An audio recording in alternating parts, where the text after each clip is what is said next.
A plan to fake a large-scale nuclear incident at the Zaporizhzhia power plant is in the works, the Ukrainian Defense Ministry has claimed.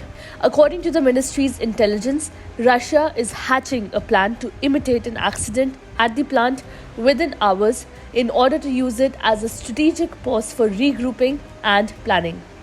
The Defense Ministry's Intelligence Directorate said that Russian forces would soon shell the plant and then announce a radiation leak.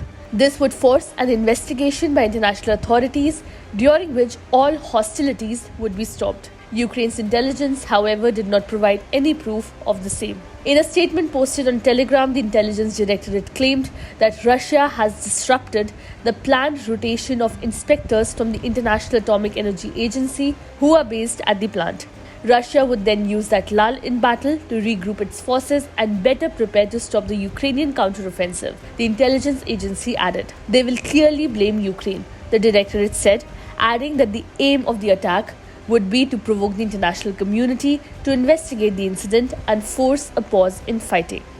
According to the experts, reports of a radiation leak at the plant would be followed by immediate evacuations, which could be extremely complex in a war zone.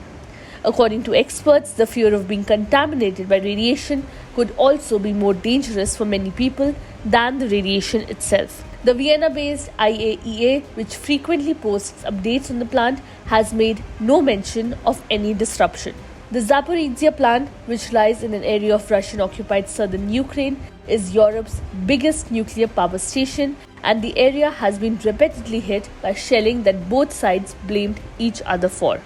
This comes after Russia accused Ukraine of orchestrating a similar plan on its territory in February. It has also frequently alleged that Kyiv is devising false flag operations with non-conventional weaponry such as those made from biological or radioactive materials.